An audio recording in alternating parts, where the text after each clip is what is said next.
वाहिगुरु साहिब जीओ। कबीरा हमरा को नहीं, हम किसहूँ के नाहे। जिन ए रचन रचाया, तिस ही मह समाहे। कबीर कीचड़ आटा गिर परया, किछु न आयो हाथ। पीस्त पीस्त चाबिया, सोई निभया साथ। कबीर मन जाने सब बात, जानत ही अवगण करैं। काहे की कुछ लात, हाथ दीप कोई परैं। काहे की कुछ लात, हाथ दीप कोई परैं। वाहिगुरु जी का खालसा, वाहिगुरु जी की फतेह। चवर छतर तख्त दे मालिक धन धन श्री गुरु ग्रंथ साहिब पातशाह जी दे पावन चरनां दे अंदर ज्ञान रूपी रहमतां बख्शिशां दा आनंद माणन दे लई विराजमान गुरु प्यार वाले गुरु सवारे सतसंगी जनों। पावन श्लोक भगत बाबा कबीर साहब जी दे श्लोक नंबर 114, 15 और 16 का पाठ संगति रूप उच्चारण होया। आप जी ने सरवण भी किया। नाल नाल कुछ जिहड़े श्लोक ने वो धन गुरु अर्जन साहिब पातशाह जी दे आ रहे ने।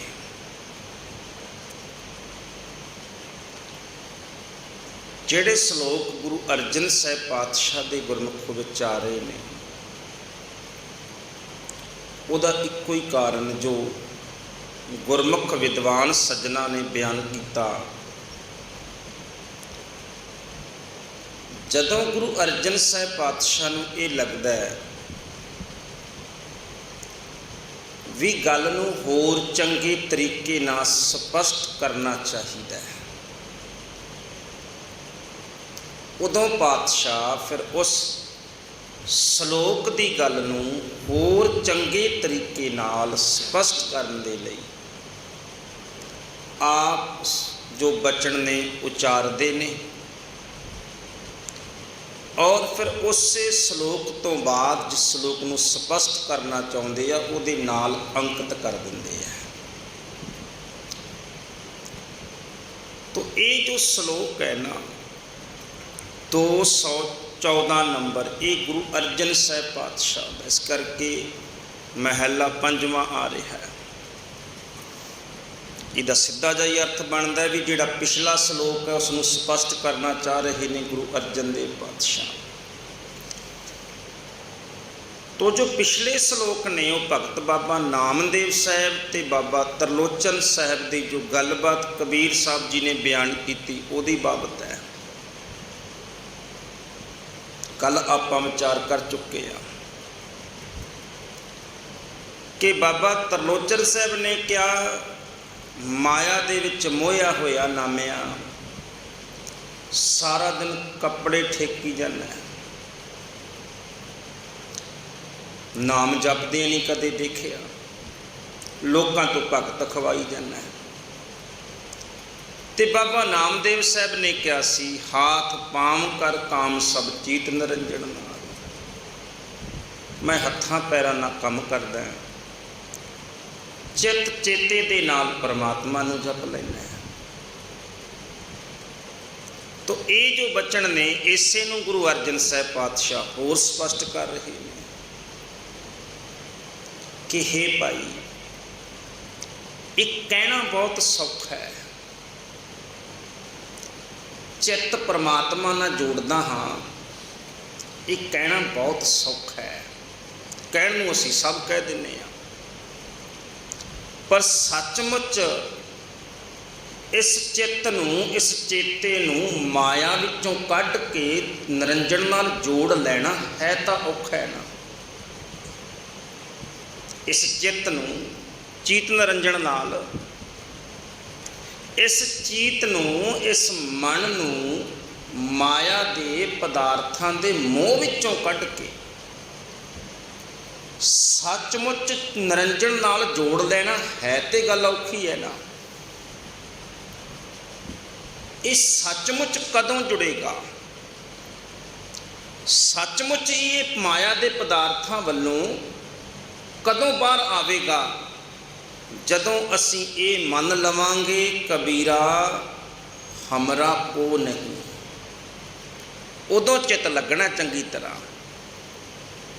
नहीं तो ठीक है, जुबान परमात्मा का नाम जपेगी, सुरत किते होर फिरदी होएगी। जे ये गल ना मनी हमरा को नहीं, हम किस हूँ कह नाही, जड़ तक मन चित ये नहीं ना मनता उदों तक नहीं लगना निरंजन दे नाल। ये गुरमुखो बेनती समझो जी। परसों शाम की दीवाना में मैं कीती सी, रात की दीवाना च जदों भी ना अत दा दुख, परेशानियां, झगड़े, झमेले, घाटे, परेशानियां, चिंतावां सब कुछ इक्को वारी आ जाना। नुकता है, बड़े ध्यान नाल समझो। मन बुद्धि दिमाग कहे भी हुण किसे पासे भज्जण नूं थां नहीं, कोई रास्ता ही नहीं है। हो जाता ना कई बार ऐसा, कोई रास्ता नहीं है। उदों गुरु गोबिंद सिंह पातशाह नूं चेते करो। तुसीं कहोगे उहदे नाल की हो जाएगा? कोई घाटा, कोई परेशानी, कोई दुख, कोई चिंता, कोई भुख ऐसी है जिहड़ी गुरु गोबिंद सिंह पातशाह की जिंदगी च ना होवे? सोच के देखो, कोई है जिहड़ी गुरु गोबिंद सिंह पातशाह जिंदगी च ना होवे? किन्नियां परेशानियां जी, किन्ने घाटे है। सानू तो घाटे व्यापार के चार पैसों के पैंदे होणगे, किन्ने घाटे है भी परिवार ही घट गया। एक बचन, एक बचन के उपर जान मारन वाले पुत ही संसार तो चले गए, ये घाटा।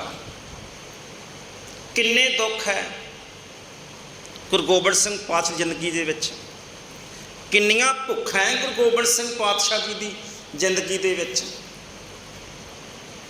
कदे देखिए ना, कोई ऐसा है दुख, कोई ऐसी परेशानी है, कोई ऐसा घाटा है जिहड़ा गुरु गोबिंद सिंह पातशाह की जिंदगी च ना होवे?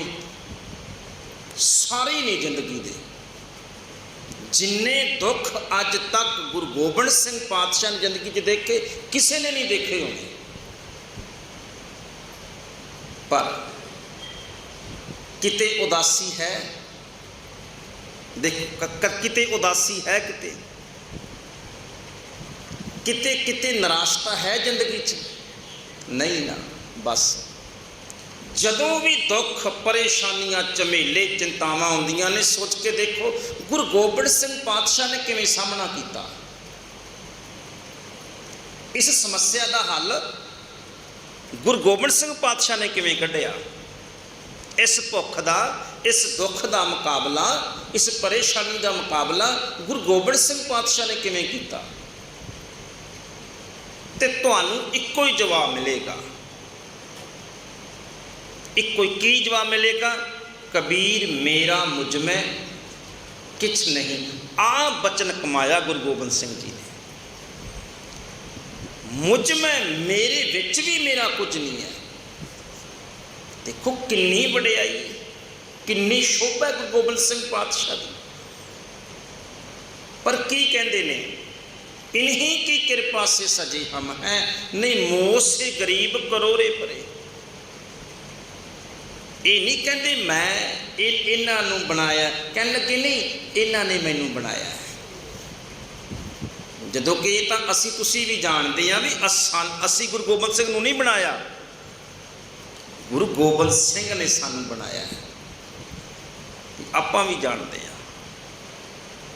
तो गुरु गोबिंद सिंह पातशाह ने आ जिंदगी च बचना नूं कमाया भी कुछ नहीं है मेरा, तेरा तुझको सौंपते, तेरा ही सी परमात्मा तैनूं दे दिता। गुरमुखो कोई चीज़ इदा ढिगी पई होवे धरती ते, असी चक किसी नूं फड़ा दिंदे आ, कोई दुख हुंदा नहीं हुंदा ना, क्यों? क्योंकि पाई तेरी सी तैनूं फड़ा दी चक के। जदों अपनी जेब विचों देनी पैंदी है फिर कई बार दुख हुंदा भी हाय क्यों मंग ली, पता नहीं वापस मिलू कि ना मिलू। तो पातशाह कहते समझ लेना भी है ही नहीं सी मेरी, जिहदी सी उसनूं दे दिती है। ये शोभा, ये घर, ये दौलत, ये जमीन जायदां जिहदियां सी उहने लै लईआं ने, ये धीआं पुत्तर परिवार जिहदा सी उहने लै लिया। तो जदों ये अवस्था आवेगी ना, जदों अंदर तो सचमुच ये गल महसूस करांगे, गल गुरमुख बाणी च मन टिकदा ही तां है, तां ही ये मन माया के मोह तो परे हुंदा है। एक बचन असी गुरु अर्जन साहिब का भी पढ़ते हैं, कोई जानै कवन इहा जग मीत। कोई जानता की अर्थ है, कोई विरला जानता है, कोई हज़ारां विचों एक अद्धा इस गल नूं पहचानदा है। कवन इहा जग मीत, इस संसार विच सच्चा मित्र कौन है? पुछा जी कौन जानता है? जिस होए कृपाल, जिस उपर परमात्मा की कृपा हुंदी वो जानता है। सोई विद बूझै, उही इस विद नूं जानता है। ताकई निर्मल रीत, पातशाह कहते ना जान लैंदा है ना, उहदी फिर जिंदगी की रीत पवित्र हो जाती है। निर्मल रीत का की अर्थ है? जिंदगी जिउण का ढंग पवित्र हो जाता है, मोह तो लालच तो परे हो जाता है। मात पिता बनता सुत बंधप इष्ट मीत और भाई, समझ लै पूर्व जन्म के मिले संजोगी। समझ लेना इस गल भी पिछले जन्मां का संजोग लिखिया होया सी, मिलाप हो रहा है। पूर्व जन्म के मिले संजोगी अंत को ना सहाई, अंत नूं इन्हां विचों किसी ने निभना नहीं है। गुरमुखो अंत नूं छड्डो, हुण ते समा ऐसा आ गया भी पहला भी नहीं निभदे, हुण तां खेड़ ही वखरी बन गई। इस करके गुरु अर्जन साहिब पातशाह सुखमनी साहिब की बाणी च भी कहते हैं, जो दिसै सो चालन हार, लपट रहो तो अंध अंधार, अन्निया दे अन्निया इहदे नाल ही चुंबड़िया होइया लपटिया होइया। जो दिखदा ये नाल चलण वाला नहीं है। बटाऊं स्यों जो लावै ने, बटाऊ की हुंदा? यात्री मुसाफर, सारे यात्री हैं। यात्रा करदियां करदियां मिलाप हो रहा है। संसार तो निरंकार तक की यात्रा ही तो है, अंधेरे तो चानण वाल की यात्रा ही तो है। इस यात्रा दे विच मिलाप हो रहा एक दूजे नाल। शिव पुराण दे विच ना गाथा आउंदी है, कहंदे नारद ने ना शिव नूं पुछया, कहन लगे हे शिव, हे महादेव, ये संसार किसने बनाया ते क्यों बनाया? नारद ने पूछा, हे महादेव, ये संसार किसने बनाया ते क्यों बनाया? कहते महादेव हस पे, हे नारद, किन्ने क बार पूछेगा सवाल, मैं तेरा किन्ने क बार जवाब दे दियाँ? कहता, हे भगवान, मैं तो पूछे पहली बार है, तू इस जन्म दे विच पहली बार पूछ रहा है। हज़ारां बार तू जम्मिया ते हज़ारां बार मैं तेरे सामने बैठा, तू हज़ारां बार पूछया, हज़ारां बार मैं जवाब दिता है, किन्ने क वारी जवाब दिया? ना तेरे जन्मां दा ते मरण दा कोई अंत है, ना मेरे सवालों का कोई अंत है, जवाबों का कोई अंत है। ते चेता रखी, इस संसार का भी कोई अंत नहीं, अंत ते तेरे मेरे सवालों जवाबों का नहीं है। की पूछेगा तो मैं की कहा? कहने का भाव, गुरु ग्रंथ साहिब पातशाह कहते ये समझ लै कबीरा, हमरा को नहीं। अच्छा, एक बेनती होर समझो, मैंने लगता कभी गड़बड़ ना हो जाए, भुलेखा ना पै जाए। जदों ना गुरु रामदास साहिब पातशाह ने महादेव जी को कहा, सिहारी मल के पुत्र का विआह आ गया सी ना, ताए दे पुत्र सिहारी मल के पुत्र का विआह आ गया,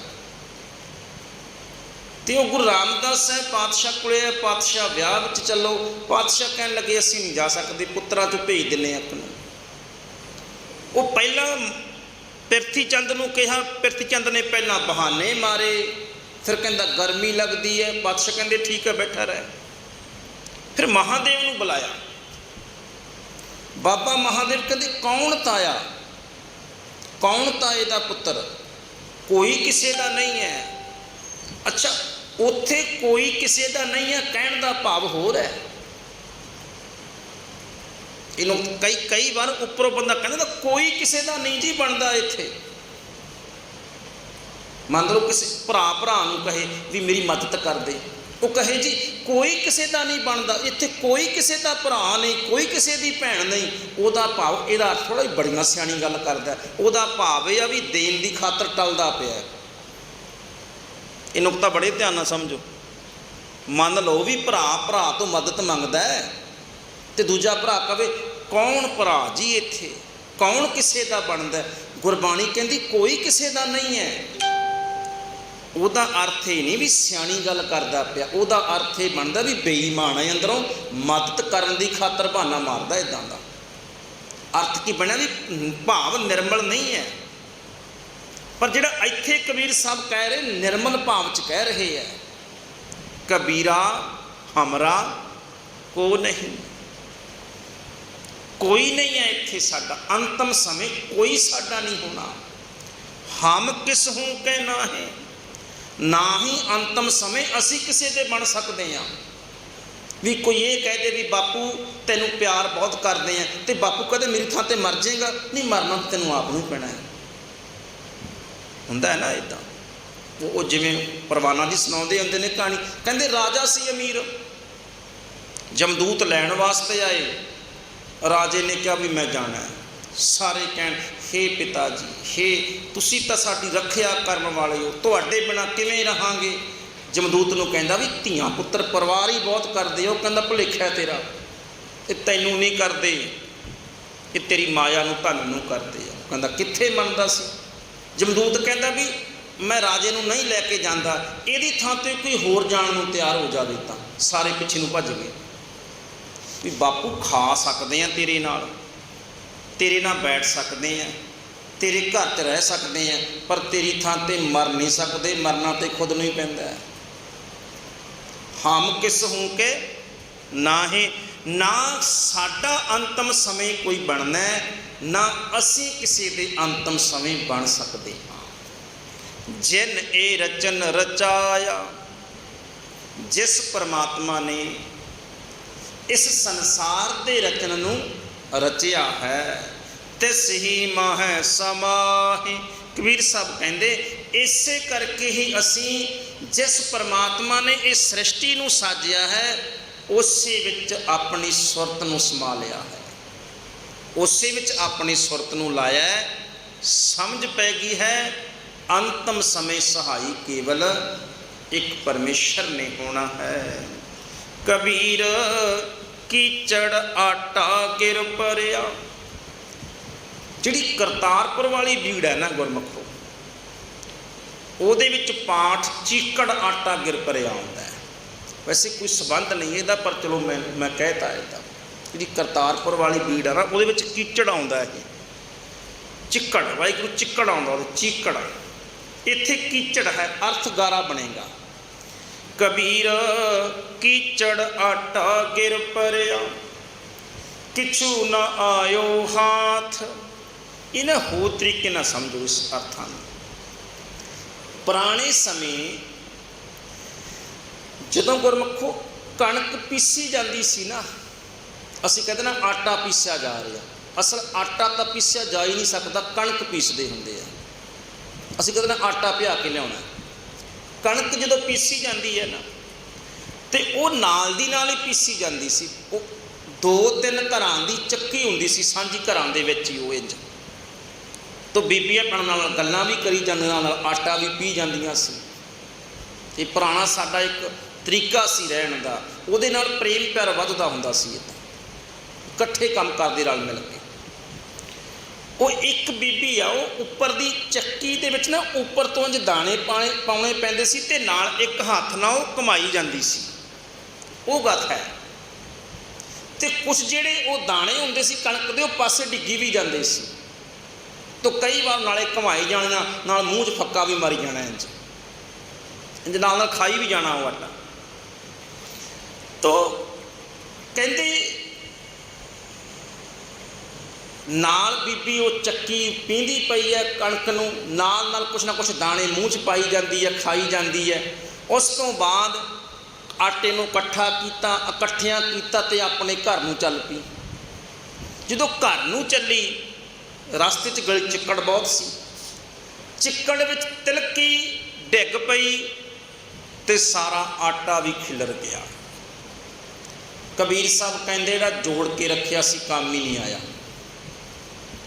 ਜਿਹੜਾ ਇਹ ਰੱਖਿਆ ਸੀ ਨਾ, ਵੀ ਪਹਿਲਾਂ ਚੰਗੀ ਤਰ੍ਹਾਂ ਨਾਲ ਇਕੱਠਾ ਕਰਨਾ ਵਾ, ਫਿਰ ਬਣਾ ਕੇ ਖਾਊਂ, ਕਹਿੰਦੇ ਉਹ ਕੰਮ ਹੀ ਨਹੀਂ ਆਇਆ। ਕਿਹੜਾ ਕੰਮ ਆਇਆ? ਜਿਹੜਾ ਪੀਂਦਿਆਂ ਚੱਬ ਲਿਆ। ਜਿਹੜੇ ਦਾਣੇ ਪੀਂਦਿਆਂ ਚੱਬ ਲਏ, ਉਹੀ ਕੰਮ ਆਏ। ਜਿਹੜੇ ਆਟਾ ਜੋੜ ਕੇ ਰੱਖਿਆ, ਉਹ ਕਿਸੇ ਕੰਮ ਨਹੀਂ ਆਇਆ। ਉਹ 'ਤੇ ਖਿਲਰ ਗਿਆ, ਉਹ 'ਤੇ ਰਲ ਗਿਆ ਮਿੱਟੀ ਦੇ ਵਿੱਚ। ਕਬੀਰ ਕੀਚੜ ਆਟਾ ਗਿਰ ਭਰਿਆ ਕਿਛੂ ਨਾ ਆਇਓ ਹਾਥ। ਪੀਸਤ ਚਾਬਿਆ। ਜੋ ਪੀਂਦਿਆਂ ਚੱਬ ਲਈ ਸੀ ਦਾਣੇ, ਸੋਈ ਨਿਭਿਆ ਸਾਥ। ਉਹੀ ਅਸਲ 'ਚ ਕੰਮ ਆਇਆ, ਉਹ ਉਸੇ ਨਾਲ ਹੀ ਫਾਇਦਾ ਹੋਇਆ। ਅਰਥ ਕੀ ਬਣਿਆ? ਕਈ ਵਾਰ ਬੰਦਾ ਇੱਦਾਂ ਨਾ ਆਪਣੀ ਉਮਰ ਦੇ ਭਾਗਾਂ ਨੂੰ ਵੰਡ ਲੈਂਦਾ ਹੈ। ਦੇਖੋ ਜੀ, ਬਚਪਨ ਖੇਡਣ ਮੱਲਣ ਦਾ ਹੈ, ਜਵਾਨੀ ਖਾਣ ਪੀਣ ਹੰਢਾਉਣ ਦੀ ਹੈ, ਅਤੇ ਬਜ਼ੁਰਗੀ ਵੇਲੇ ਬਾਣੀ ਪੜ੍ਹ ਲਵਾਂਗੇ, ਉਹ ਬਜ਼ੁਰਗੀ ਵੇਲੇ ਨਾਮ ਜਪ ਲਵਾਂਗੇ। ਇਹੀ ਇੱਕ ਕਾਰਨ ਹੈ। ਇੱਕ ਬਹੁਤ ਕਾਰਨ ਹੋਣਗੇ, ਪਰ ਇੱਕ ਕਾਰਨ ਇਹ ਇਸ ਕਰਕੇ ਵੀ ਹੈ, ਇਸੇ ਕਰਕੇ ਬੱਚੇ ਅਤੇ ਨੌਜਵਾਨ ਗੁਰਦੁਆਰਿਆਂ ਤੋਂ ਟਲਦੇ ਨੇ। 40 ਸਾਲ ਤੋਂ ਉੱਪਰ ਵਾਲਿਆਂ ਦੀ ਗਿਣਤੀ ਬਹੁਤੀ ਹੁੰਦੀ ਹੈ ਦੀਵਾਨਾਂ 'ਚ। ਹਰ ਸਮੇਂ ਜਿੱਥੇ ਮਰਜ਼ੀ ਚਲੇ ਜਾਈਏ, ਉਹਦਾ ਵੀ ਕਾਰਨ ਇਹ ਹੈ ਵੀ ਅਜੇ ਕੀ ਹੋਣ ਲੱਗਾ, ਅਜੇ ਖਾਣ ਪੀਣ ਦੀ, ਸੌਣ ਦੀ, ਛਾਲਾਂ ਮਾਰਨ ਦੀ ਉਮਰ ਹੈ। ਇੱਦਾਂ ਤੋ ਇਹਦੇ 'ਚ ਕਬੀਰ ਸਾਹਿਬ ਇਹ ਕਹਿ ਰਹੇ ਨੇ, ਕਈ ਵਾਰ ਬੰਦਾ ਇੱਦਾਂ ਹੀ ਸੋਚਦਾ ਹੈ ਜਿਵੇਂ ਬੀਬੀ ਸੋਚਦੀ ਆ, ਪਹਿਲਾਂ ਜੋੜ ਲਵਾਂ ਆਟਾ, ਬਾਅਦ ਵਿੱਚ ਖਾਊਂ, ਅਤੇ ਕਹਿੰਦੇ ਬਾਅਦ 'ਚ ਮੌਕਾ ਹੀ ਨਹੀਂ ਮਿਲਿਆ। ਜਿਹੜਾ ਪੀਂਦਿਆਂ ਚੱਬ ਲਿਆ, ਉਹੀ ਕੰਮ ਆਇਆ ਭਾਈ। ਇਸ ਕਰਕੇ ਗੁਰੂ ਤੇਗ ਬਹਾਦਰ ਸਾਹਿਬ ਨੇ ਕਿਹਾ, ਬਾਲ ਜਵਾਨੀ ਅਰ ਬਿਰਧ ਫੁਣ ਤੀਨ ਅਵਸਥਾ ਜਾਨ। ਅਵਸਥਾ ਤੇ 3 ਨੇ, ਕਹੋ ਨਾਨਕ ਸੁਨ ਰੇ ਮਨਾ ਬਿਰਥਾ ਸਭ ਹੀ ਮਾਨ। ਇਹ ਸਭ ਵਿਅਰਥ ਹੋ ਜਾਏਗਾ। ਕਿਉਂ? ਤੂੰ ਸਮਝਦਾ ਵੀ ਵਡੇਪੇ 'ਚ ਜਪ ਲਵਾਂਗਾ। ਸੱਚ ਹੈ ਗੁਰਮੁਖੋ, ਲੰਮੀਆਂ ਉਮਰਾਂ ਗੁਰੂ ਬਖਸ਼ੇ ਸਭ ਨੂੰ, ਅਰਦਾਸ ਕਰੀਏ। ਪਰ ਜੇ ਬਚਪਨ ਗੁਰੂ ਨਾਲ ਜੁੜ ਗਿਆ ਨਾ, ਜੇ ਬਚਪਨ ਗੁਰੂ ਨਾਲ ਜੁੜ ਗਿਆ, ਉਮੀਦ ਹੈ ਜਵਾਨੀ ਸੋਹਣੀ ਹੋਏਗੀ, ਜਵਾਨੀ ਧਰਮ ਵਾਲੀ ਹੋਏਗੀ। ਜੇ ਜਵਾਨੀ ਗੁਰੂ ਨਾਲ ਜੁੜ ਗਈ, ਇੱਕ ਆਸ ਉਮੀਦ ਹੈ, ਵੇਖੋ ਤਿਲਕਣਬਾਜੀ ਹੈ ਸੰਸਾਰ, ਪਰ ਇੱਕ ਆਸ ਉਮੀਦ ਹੈ ਵੀ ਵਡੇਪਾ ਸੁਖਦਾਈ ਹੋਵੇਗਾ, ਆਨੰਦ ਵਾਲਾ ਹੋਵੇਗਾ, ਕਿਉਂਕਿ ਜਵਾਨੀ ਗੁਰੂ ਨਾਲ ਜੁੜੀ ਸੀ। ਜੇ ਵਡੇਪਾ ਗੁਰੂ ਨਾਲ ਜੁੜ ਗਿਆ ਤੇ ਇਹ ਗੱਲ ਪੱਕੀ ਹੈ ਵੀ ਮੌਤ ਸੁਹੇਲਿਆ ਹੋਏਗੀ। ਕਿਆ ਜਾਨਾ ਕਿ ਮਰਾਂਗੇ, ਕੈਸਾ ਮਰਨਾ ਹੋਏ, ਜੇਕਰ ਸਾਹਿਬ ਮਨੋ ਨਾ ਵਿਛੜੈ ਤਾਂ ਸਹਿਲਾ। ਮਰਨਾ ਹੋਵੇ, ਮੌਤ ਡਰਾਏਗੀ ਨਹੀਂ, ਫਿਰ ਮੌਤ ਆਨੰਦ ਹੋਏਗੀ। तो इस करके कबीर साहब यही कह रहे ने, उड़ीक ना, कम करदियां करदे ही जप लिया कर, पींदियां पींदियां ही खा लिया कर। अर्थ की बनया भी काम करदियां करदियां, जिंदगी नूं सोहना बनाउंदियां बनाउंदियां, ਇਹ ਕਾਰੋਬਾਰ ਸੈੱਟ ਕਰਦਿਆਂ ਕਰਦਿਆਂ, ਧੀਆਂ ਪੁੱਤਾਂ ਨੂੰ ਪਾਲਦਿਆਂ ਪਾਲਦਿਆਂ, ਨਾਲ ਨਾਲ ਹੀ ਜਪੀ ਚੱਲ, ਨਾਲ ਨਾਲ ਹੀ ਸਿਮਰਨ ਕਰ। ਇਹ ਗਰੰਟੀ ਨਹੀਂ ਕੋਈ ਇੱਥੇ।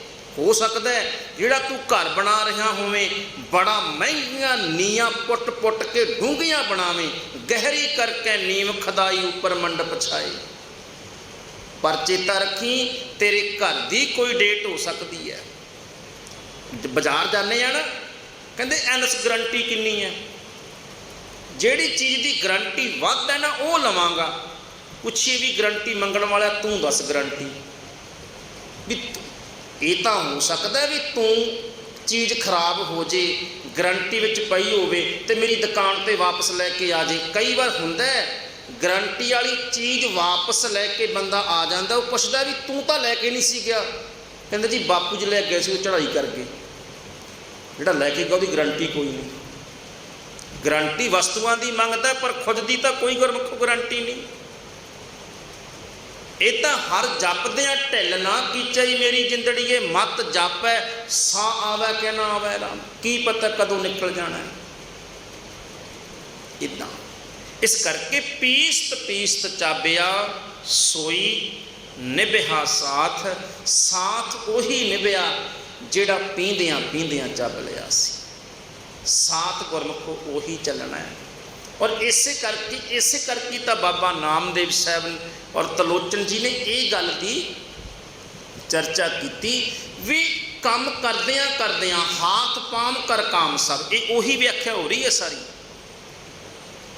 ਵੀ ਕੰਮ ਕਰਦਿਆਂ ਕਰਦਿਆਂ ਹੀ ਜਪ ਲਾ, ਵਿਸ਼ੇਸ਼ ਤੌਰ ਉੱਤੇ ਟਾਈਮ ਨਹੀਂ, ਜਦੋਂ ਜਦੋਂ ਮੌਕਾ ਮਿਲੇ। ਇਸ ਕਰਕੇ ਯਤਨ ਇਹ ਕਰੀਏ। ਗੁਰੂ ਪਾਤਸ਼ਾਹ ਨੇ ਸਾਨੂੰ ਇੰਨਾ ਸੌਖਾ ਸਮਾਂ, ਇੰਨੇ ਸੌਖਾ ਤਰੀਕਾ ਦੱਸਿਆ ਗੁਰਮੁਖੋ ਵੀ ਤੂੰ ਬਚਪਨ ਵਿੱਚ ਹੀ ਜੁੜ ਸਕਦਾ। ਦੇਖੋ ਜਿਹੜਾ ਸਨਾਤਨ ਮਤ ਸੀ ਨਾ, ਉਹਦੇ 4 ਆਸ਼ਰਮ ਸੀ। 0 ਤੋਂ 25 ਸਾਲ ਤੱਕ ਬ੍ਰਹਮਚਾਰੀਆ, ਉਸ ਤੋਂ ਬਾਅਦ ਗ੍ਰਸਤ, ਉਸ ਤੋਂ ਬਾਅਦ ਬਾਣਪ੍ਰਸਤੀ, ਫਿਰ 75 ਤੋਂ ਬਾਅਦ ਜੰਗਲ ਚਲੇ ਜਾਣਾ। ਇੱਦਾਂ ਹੀ ਸੀ। ਉਹ ਕਹਿੰਦੇ 50 ਸਾਲ ਤੱਕ ਗ੍ਰਸਤ ਨਿਭਾ, ਉਸ ਤੋਂ ਬਾਅਦ ਫਿਰ ਜਿਹੜਾ ਹੈ ਉਹ ਧਾਰਨ ਕਰੀ। ਪਰ ਗਰੰਟੀ ਤਾਂ ਕੋਈ ਨਹੀਂ ਨਾ ਵੀ 50 ਦੇ ਹੋਵਾਂਗੇ, ਕਿਉਂਕਿ ਮੌਤ ਤੇ ਐਸੀ ਹੈ, ਜਿਵੇਂ ਬਾਬਾ ਬੁੱਢਾ ਸਾਹਿਬ ਕਹਿੰਦੇ ਨੇ, ਇਹ ਤਾਂ ਅੱਗ ਹੈ। ਇਹ ਤਾਂ ਕਈ ਵਾਰ ਵੱਡੀਆਂ ਲੱਕੜਾਂ ਨੂੰ ਬਾਅਦ ਵਿੱਚ ਪੈਂਦੀ ਹੈ, ਛੋਟੀਆਂ ਨੂੰ ਪਹਿਲਾਂ ਪੈ ਜਾਂਦੀ ਹੈ। ਵੱਡੇ ਬੈਠੇ ਰਹਿ ਜਾਂਦੇ ਨੇ, ਛੋਟਿਆਂ ਨੂੰ ਪੈ ਜਾਂਦੀ ਹੈ ਮੌਤ ਦੀ ਅੱਗ। ਇਸ ਕਰਕੇ ਮਾਨਸ ਬਪਰਾ ਮੂਸਾ ਕੀਨੋ ਮੀਚ ਬਲਈਆ ਖਾਈ ਹੈ, ਕੀ ਪਤਾ ਕਦੋਂ ਖਾ ਜਾਣਾ। ਇਸ ਕਰਕੇ ਭਾਈ ਕੰਮ ਕਾਰ ਕਰਦਿਆਂ, ਜ਼ਿੰਦਗੀ ਨੂੰ ਜਿਉਂਦਿਆਂ ਹੋਇਆਂ, ਬਸ ਜਦੋਂ ਗੁਰੂ ਨਾਲ ਜੁੜ ਗਿਆ ਉਦੋਂ ਹੀ ਜਪਣਾ ਸ਼ੁਰੂ ਕਰ ਦੇ। ਹਾਥ ਪਾਮ ਕਰ ਕਾਮ ਸਭ, ਚੀਤ ਨਿਰੰਜਨ ਨਾਲ। ਭੁੱਲਾਂ ਚੁੱਕਾਂ ਦੀ ਖਿਮਾ, ਫਤਿਹ ਬੁਲਾਓ ਆਖੋ ਜੀ। ਵਾਹਿਗੁਰੂ ਜੀ ਕਾ ਖਾਲਸਾ, ਵਾਹਿਗੁਰੂ ਜੀ ਕੀ ਫਤਿਹ।